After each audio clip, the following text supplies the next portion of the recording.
پڑھ لے. یہ اس نیت سے ہم نے ساتھ رکھا تھا الحمدللہ. تو نماز کی پابندی سفر میں بھی ماشاء اللہ الکریم یہ میں نے حضور سے سیکھی ہے. اور اس پر ایک واقعہ بھی ہے. سر آپ جب آپ کو بیان کرنا تھا غالباً خانپور فیضان مدینہ میں، تو رستے میں آپ رک گئے تھے، وہ بتا دینا کیا ہے. جی وہ وہاں جو ہے وہ نماز عصر ادا کرنی تھی. تو جو گاڑی تھی سکھر سے روانہ ہوئی اور 12 بجے روانہ ہوئی تھی. ظہر کی نماز تو میں نے پڑھ کر ہی میں بیٹھا تھا، تو 12 بجے کے بعد جو ہے وہاں سے روانہ ہوئی. لیکن نماز عصر جو ہے وہ قضا ہونے کا جب خطرہ پیدا ہوا تو وہ گاڑی روک نہیں رہا تھا. تو پھر میں نے اسے کہا کہ آپ مجھے یہیں اتار دو، کیونکہ نماز بالکل جو ہے وہ قضا ہو جانی تھی اگر وہیں بیٹھا رہتا تو. پھر میں اتر گیا اور وہاں میں نے نماز جو ہے وہ بلکہ نماز ظہر پڑھنی تھی، عصر کا وقت بھی قریب ہی تھا، تو نماز ظہر ادا کی، پھر نماز عصر ادا کی. پھر جو ہے وہ حاجی اسلم صاحب خانپور کے ہیں، ان کو فون کر دیا کہ بیان تو اب میں نہیں پہنچ سکوں گا، لیکن میرے ساتھ یہ ہوا مجھے 2 نمازیں مجھے پڑھنی تھی. تو یہ بالکل خیال رکھنا چاہیے. اور علامہ جلال الدین سیوطی شافعی رحمۃ اللہ علیہ کا بھی ایک سفر مختصر عرض کر دیتا ہوں، ٹائم ہمارا مکمل ہونے والا ہے. جی کہ آپ با کرامت ولی اللہ بھی تھے، شیخ طریقت بھی تھے. تو آپ خانقاہ جیوشی کے اندر آپ تشریف فرما تھے، اور یہ کرافہ کے علاقے میں ہے. تو وہاں آپ کے خادم تھے محمد بن علی حباک.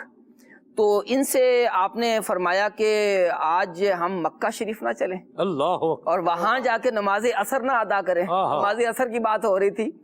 تو اب یہ مصر سے جو ہے وہ آپ نے فرمایا کہ نماز عصر جو ہے وہ مکہ شریف جا کے پڑھتے ہیں، بیت اللہ شریف کے سامنے جا کے پڑھتے ہیں. تو لیکن ایک شرط پر جو ہے وہ ہم جائیں گے کہ آپ میری زندگی میں کسی کو نہیں بتائیں گے، کیونکہ جو اللہ کے ولی ہوتے ہیں وہ اپنی کرامات کو چھپاتے بھی ہیں. تو بہرحال یہ جو ہے وہ آپ نے ان کا ہاتھ پکڑا. محمد حباک فرماتے ہیں کہ میرا ہاتھ پکڑا اور کہا آنکھیں بند کرو. میں نے آنکھیں بند کی، آپ 27 قدم چلے. تو پھر کہا آنکھیں کھولو. تو ہم جو ہے وہ باب معلّہ کے پاس تھے. وہاں پر حضرت ختیجۃ الکبریٰ، حضرت سفیان بن عیینہ، حضرت فضیل بن عیاض، ان جو ہے وہ ہستیوں کے جو ہے وہ مزارات پر حاضری دی، فاتحہ کی. اس کے بعد جو ہے ہم حرم شریف کے اندر داخل ہوئے، بیت اللہ شریف طواف کیا. طواف کرنے کے بعد جو ہے وہ 2 نوافل جو ہے وہ مقام ابراہیم پر پڑھ کر ہم جو ہے وہاں پر بیٹھ گئے. اتنی دیر میں نماز جو ہے وہ عصر کا وقت ہوا، ہم نے نماز عصر ادا کی. تو حضرت علامہ جلال الدین سیوطی شافعی رحمۃ اللہ علیہ نے فرمایا کہ اب تمہارے لیے 2 مواقع، یعنی 2 چیزیں، 2 آپشن ہیں تمہارے پاس. یا تو تم جو ہے وہ یہیں رہو اور جب لوگ حج کرنے کے لیے مصر سے آئیں گے تم بھی حج کرنا، اور حج کرنے کے بعد ان کے ساتھ واپس جو ہے چلے جانا. میں تو ابھی جا رہا ہوں، تو یا جو ہے وہ میں جا رہا ہوں، تم میرے ساتھ ہی چلو. تو انہوں نے کہا کہ میں نے یہ پسند کیا کہ میں اپنے جو ہے شیخ کے ساتھ ہی جاؤں. اور پھر انہوں نے فرمایا، ہم پھر جو ہے باہر نکلے اور کہا کہ ایک چیز میں آپ کو بتا دوں کہ یہ جو یہاں مصر کے لوگ ہیں نا، مجاور ہے جو یہاں کے، ہمیں انہوں نے پہچانا نہیں ہے، یہ بھی جو ہے وہ یاد رکھنا. تو پھر جو ہے باب معلّہ کے باہر جو ہے وہ نکلے. تو پھر میرا ہاتھ پکڑا اور کہا کہ آنکھیں بند کرو. میں نے آنکھیں بند کی تو 7 قدم چلے. آپ 7 قدم چلے تھے. فرمایا اب آنکھیں کھولو. ہم خانقاہ جشوشی باب قاہرہ کے پاس جو ہے وہ کرافہ کے علاقے میں، وہاں پر جو ہے قاہرہ میں موجود تھے، مصر میں. تو یہ بھی آپ کا روحانی سفر تھا. اللہ کے نیک بندے جو ہیں وہ ان کا جو ہے وہ سفر بھی پھر جو ہے وہ کرامات پر یوں مشتمل ہوتا ہے. سبحان اللہ، سبحان اللہ. اللہ تعالیٰ اپنی کروڑ رحمت نازل فرمائے حضرت امام جلال الدین سیوطی رحمۃ اللہ تعالیٰ علیہ پر، اور اللہ تعالیٰ ہمیں علم نافع عطا فرمائے، اولیاء کی برکات عطا فرمائے. اور اللہ تبارک و تعالیٰ امام سیوطی رحمۃ اللہ تعالیٰ علیہ کے والد ماجد کی قرأت قرآن کا صدقہ ہمیں قرآن پڑھنے والا بھی بنائے، کہ امام سیوطی کے والد جمعے کے دن ختم قرآن فرمایا کرتے تھے. اللہ ہمیں بھی تلاوت قرآن کا ذوق عطا فرمائے. اللہ ہمارے سینوں کو نور قرآن سے منور فرمائے. آمین. سبحانک اللہم و بحمدک، اشہد ان لا الہ الا انت، استغفرک و اتوب الیک. السلام. کعبے کے بدرو دجا تم پہ کروڑوں درود، طیبہ کے شمس و ضحیٰ تم پہ کروڑوں درود، طیبہ کے شمس و ضحیٰ تم پہ کروڑوں درود.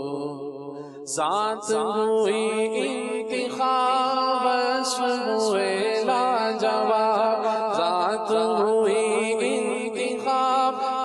ہوئے لاجواب، ذات ہوئی انتخاب، وصف ہوئے لاجواب، وصف ہوئے لاجواب، وصف ہوئے